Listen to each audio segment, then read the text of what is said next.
Saludos cordiales, apreciados amigos. Seguimos en la serie con el objetivo de conocer los atributos que transformaron a Jesús el Galileo en una entidad divina inigualable. Cada estudio sobre las raíces del cristianismo es presentado con una exégesis neutra e independiente, fuera de toda confesión religiosa y libre de cualquier dogma. Antes de avanzar, debo señalar que según los evangelios sinópticos, Jesús el Galileo fue un judío idealista que pretendía liberar a su pueblo del yugo romano, pero fue capturado y ejecutado por el delito de sedición. Después de su muerte, sus seguidores le otorgaron muchos atributos divinos, y en este estudio veremos que fue llamado el médico. Considerando la época en que supuestamente vivió el Galileo, la actividad sanadora que le atribuyen artificialmente los evangelistas se encuadra dentro del curanderismo. Mateo capítulo 4, versículo 23 dice, y recorrió Jesús toda Galilea enseñando en las sinagogas de ellos y predicando el evangelio del reino, y sanando toda enfermedad y toda dolencia en el pueblo. Mateo presenta a Jesús con una agenda cargada y pesada, como un hombre preocupado y ocupado con la gente, como un judío empeñado en el desarrollo y bienestar del pueblo. Según el texto, el Galileo tenía dos prioridades, la enseñanza y la sanidad, actividades que desarrollaba paralelamente y sobre la marcha, según se presentaba la ocasión o los interesados. Jesús como maestro, especialmente en las sinagogas, es muy improbable, porque la tarea de enseñar pertenecía a los maestros de la ley, a los fariseos, el grupo formado y autorizado por la élite sacerdotal judaíta para ejercer oficialmente la enseñanza en la nación hebrea. Además de esto, ninguna sinagoga le permitiría que predicase el evangelio de su reino, porque su enseñanza es contraria a la ley judía. Ante esta realidad indiscutible, los evangelistas ponen a Jesús a enseñar delante de una multitud o ante un pequeño grupo o con sus apóstoles, pero siempre fuera del recinto de la sinagoga. Así que el texto de Mateo no tiene nada de histórico, sino que es un escrito fantasioso, un género que caracteriza a la literatura religiosa y que está presente en toda la extensión de la Biblia hebrea y la cristiana.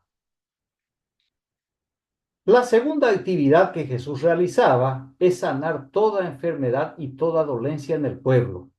Al decir toda enfermedad y toda dolencia, el autor está transmitiendo la idea de que no había enfermedad que no curase, que Jesús es el sanador por excelencia, que Jesús es el mayor curandero de toda la historia, una suerte de médico de médicos. La figura de Jesús se inspira en los dioses de la cura de la mitología griega, en Apolo, en Asclepio y en su hija Panacea, la diosa del remedio, cuyo nombre precisamente significa remedio para todo, como el Galileo de los evangelios.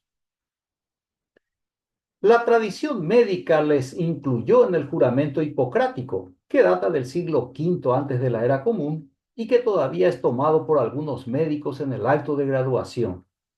Empieza así: juro por Apolo médico, por Asclepio, Higía y Panacea, por todos los dioses y todas las diosas, tomándolos como testigos, cumplir fielmente según mi leal saber y entender este juramento y compromiso. Según la mitología griega, Quirón enseñó a Asclepio las artes curativas, especialmente lo relativo a plantas medicinales. Asclepio alcanzó tal habilidad que podía devolver la vida a los muertos. La misma facultad le fue concedida al Galileo en Juan capítulo 3, versículos 14 y 15. Dice allí, y como Moisés elevó la serpiente en el desierto, así tiene que ser elevado el Hijo del Hombre, para que todo el que crea tenga en él la vida eterna. En la mitología griega, Asclepio obtuvo la capacidad de devolver la vida a los muertos. En la mitología cristiana, Jesús obtuvo la capacidad de devolver la vida a los muertos. El báculo de Asclepio para los griegos o la vara de Esculapio para los romanos es un antiguo símbolo asociado con el dios griego Asclepio y la curación de enfermos. Este símbolo es utilizado por la Organización Mundial de la Salud y por diversas facultades de medicina en todo el mundo. En la mitología griega, la vara de Asclepio tenía el poder de curar todas las enfermedades. En la mitología hebrea, la vara de Moisés apenas podía curar la picadura de serpiente. En la mitología cristiana, Jesús tenía el poder de curar todas las enfermedades, superando al dios Yahvé que actuaba en el desierto. El Galileo curó a personas ciegas devolviéndoles la vista, sanó a paralíticos poniéndoles a andar, curó a sordos y mudos de modo que volvieran a oír y a hablar, sanó a leprosos, a una mujer con flujo de sangre, a personas con fiebre, en fin, la enfermedad que aparecía el Galileo eliminaba. Toda dolencia desaparecía ante su presencia sanadora. El poder sanador de Jesús era tan grande que nunca tuvo necesidad de hacer cirugías ni amputaciones, y mucho menos dar lugar a una prótesis. Sin embargo, ningún historiador de la época de Jesús se refirió a los milagros de sanación mencionados en los evangelios, ni siquiera uno. Es más, nadie de su época conocía al milagrero, nadie. De modo que los relatos milagrosos y conmovedores no son históricos, sino escritos propagandísticos para enaltecer al personaje central de los evangelios, el Galileo sánalo todo. Así que Mateo pone a caminar a Jesús hasta que se le gasten las zapatillas, salvo que haya traído de Egipto cuando huyó del rey Herodes, porque la industria egipcia de zapatillas para esclavos ofrece garantía de 40 años de uso en el desierto, según la leyenda del Éxodo. De cualquier modo, Jesús recorría toda Galilea enseñando y sanando, y ya no le quedaba tiempo para descansar ni para divertirse, hecho que puede explicar su carácter bipolar, que oscila de la agresividad extrema hasta la pasividad de un manso y humilde de corazón. Mateo capítulo 8, versículo 20, le dice Jesús: las zorras tienen guaridas y las aves del cielo nidos, pero el Hijo del Hombre no tiene dónde reclinar la cabeza.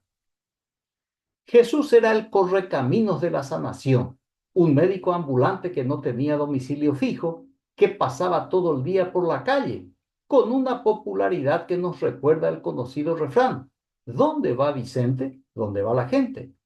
Parafraseando diría: ¿dónde va el médico? ¿Dónde va el enfermo?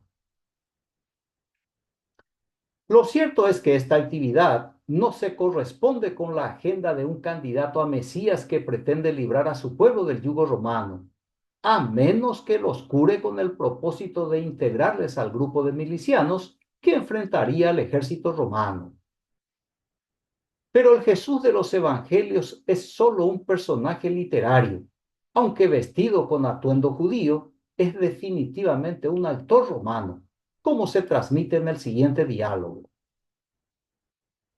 Mateo capítulo 8, versículos 5 al 10. Dice cuanto sigue: entrando Jesús en Capernaum, vino a él un centurión rogándole y diciendo: Señor, mi criado está postrado en casa, paralítico, gravemente atormentado. Y Jesús le dijo: yo iré y le sanaré.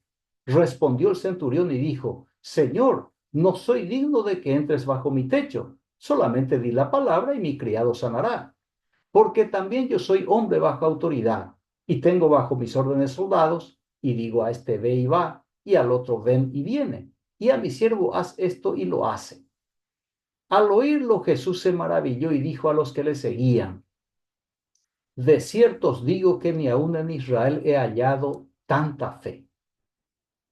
Jesús es tosco y agresivo con los judíos, pero se maravilla ante un centurión romano. Jesús detectó escasa fe en Israel. Algunos sin fe le pidieron ayuda para tener fe, y otros, como el caso de sus apóstoles, eran hombres de poca fe. Pero elogió al centurión romano por manifestar demasiada fe, una fe extraordinaria que no encontró en toda la nación de Israel.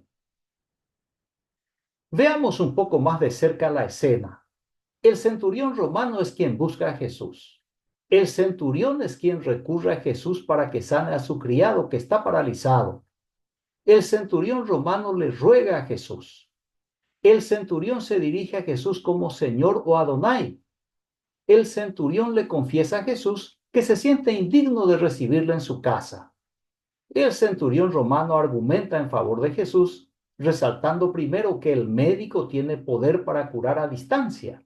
Segundo, que la palabra de Jesús tiene poder y autoridad. Tercero, que Jesús tiene la potestad para desalojar la enfermedad tan solo a través de su palabra. Esta potestad de la palabra, del mismo modo en que el Dios Yahvé creó el mundo hebreo con el poder de su palabra. El objetivo de los escritores con la imagen de sanador con que pintan a Jesús es desplazar al Dios sanador Yahvé e imponer al Jesús como la panacea. Éxodo capítulo 15, versículo 26 dice cuanto sigue.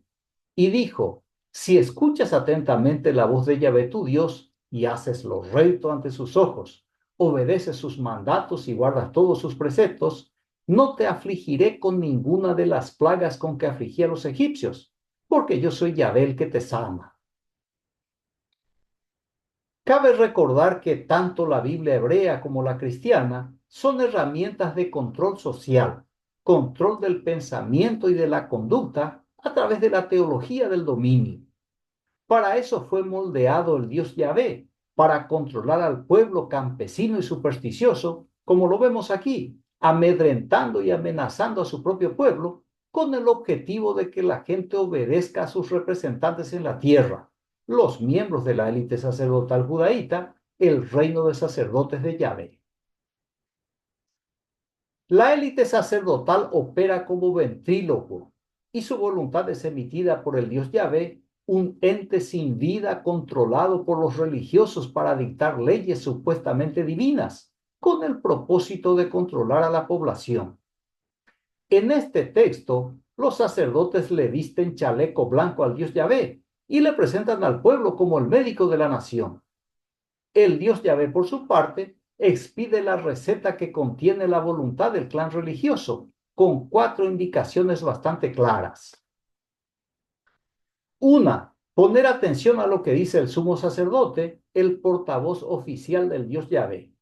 Otra, hacer lo que es correcto ante los ojos del Dios oficial del Estado, es decir, obedecer las normas que los sacerdotes irán creando según la necesidad y conforme a sus intereses. Otra, obedecer los mandamientos sacerdotales atribuidos falsamente al Dios Yahvé. Y la cuarta, obedecer los preceptos o reglas sacerdotales instituidas como si fueran de Yahvé. Entonces, y solo entonces, Yahvé promete detener el envío de plagas sobre su pueblo. Pero ojo, solo las plagas con que afligió a los egipcios, lo cual implica que posee otras plagas en su caja de Pandora, listas para ser liberadas cuando los sacerdotes le ordenen. El escriba deja bien en claro que Yahvé es el médico que sana, siempre y cuando se sigan las indicaciones de la receta expedida por sus farmacéuticos, los sacerdotes judaítas. En ese entonces, Yahvé era todavía un Dios soberano, un Dios que hacía lo que quería, tanto lo bueno como lo malo, como está registrado en Deuteronomio capítulo 32, versículo 39. Dice ahí, vean ahora que yo soy yo y que no hay otro Dios junto a mí. Yo hago morir y hago vivir. Yo hiero y yo sano, y no hay quien libre de mi mano. Con el tiempo, siguiendo la doctrina del profeta persa Zoroastro, el Dios Yahvé será solo un Dios benevolente, y su asistente el Satán o Satanás será designado para ejecutar las obras malignas. Este cambio radical en la doctrina sacerdotal está registrado en el libro de Zacarías. Muy bien, retomemos la narrativa sobre el médico romano, Jesús el Galileo. El título de médico le otorgó el autor del Evangelio atribuido a Lucas en el capítulo 4, versículos 23 y 24. Voy a leer la versión de la Biblia del doctor Antonio Piñeiro, los libros del Nuevo Testamento, edición 2021. Y les dijo, seguramente me diréis este proverbio, médico, cúrate a ti mismo. Cuanto hemos oído que has hecho en Cafarnaúm, hazlo también aquí en tu patria. Pero dijo, en verdad os digo que ningún profeta es bien recibido en su tierra, en su patria, perdón. El autor tiene en vista dos grandes derrotas del médico Galileo. La primera derrota fue en su tierra natal o su patria, en la aldea de Nazaret, donde nadie creyó en él ni como médico ni como Mesías. Esa falta de credibilidad lo justifica diciendo que ningún profeta es bien recibido o aceptado en su patria. Sin embargo, en Marcos capítulo 6, versículos 5 y 6, dice lo siguiente, que no podía hacer allí ningún milagro, a excepción de unos pocos enfermos a quienes curó imponiéndoles las manos, y se maravilló de su falta de fe. La falta de fe de los aldeanos impidió a Jesús hacer milagros allí. De ahí el desafío del vecindario, de que ejecute algún milagro en su patria, como lo había hecho en Cafarnaúm. La excusa de Jesús sigue siendo útil en nuestros días. Cuando ocurre una cura milagrosa o inexplicable, se afirma que fue la obra sanadora de Dios. Pero si la cura o el milagro no se materializa, entonces se culpa al enfermo de no tener fe. La segunda derrota del médico Galileo es que los habitantes de la ciudad de Cafarnaúm, donde Jesús supuestamente hizo muchos milagros, no se arrepintieron. Y eso le enfureció al manso y humilde de corazón, quien rápidamente les mandó a todos al infierno. Mateo capítulo 11 versículos 23 y 24 dice, quien habla es Jesús. En cuanto a ti, Cafarnaúm, ¿vas a encumbrarte hasta el cielo? Hasta el infierno vas a bajar.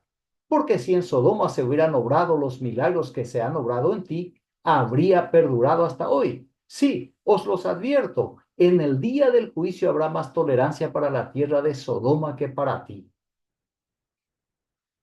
Aquí cabe preguntarse, ¿qué Salvador es este que condena a la gente? ¿Qué Mesías es este que hace milagros en un pueblo para luego obligar a todos a arrepentirse? ¿Qué médico es este que en una ciudad opera muchos milagros y en una aldea no puede hacer ni siquiera un solo milagro? ¿Qué Salvador es este que nada dice en contra de los romanos, pero a su pueblo le condena al infierno? ¿Qué Mesías es este que no le afecta la ocupación romana, pero que se muestra interesado en curar a la gente, como lo registra en el Evangelio de Lucas capítulo 9, versículos 1 y 2? Jesús, convocando a los 12, les dio poder y autoridad sobre todos los demonios y para curar enfermedades, y los envió a predicar el reino de Dios y a curar a los enfermos. El médico Galileo insiste en liberar a su pueblo a través de curas milagrosas. A este Mesías médico, estando Juan el Bautista en la cárcel, envió a sus discípulos a preguntarle, ¿eres tú el Mesías o esperaremos a otro? Dicho de otro modo, ¿te levantarás contra Roma o esperaremos que aparezca otro Mesías más valiente que tú? Pero Jesús seguía en lo que creía y a tal efecto comisiona a sus apóstoles para que inicien una campaña nacional de sanidad, una cruzada sanadora en la nación hebrea. Quizá el Galileo deseó que su pueblo esté sano físicamente para combatir saludables en la guerra contra el ejército romano. Lo cierto es que acabó la guerra, pero la campaña de sanación no se detuvo, más bien fue institucionalizado por Saulo de Tarso. Primera Corintios 12:9, dice Pablo, unos reciben fe por medio del mismo Espíritu y otros reciben el don de curar enfermos.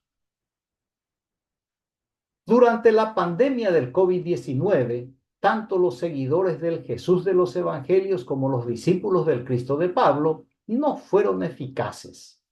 Los cristianos corrían a ponerse la vacuna creada por la ciencia y luego postaban en las redes sociales, dejando en evidencia que no confiaban en los sanadores de su iglesia, ni siquiera en el Dios de su iglesia, sino en la efectividad de la medicina, cuya acción es rápida y comprobada.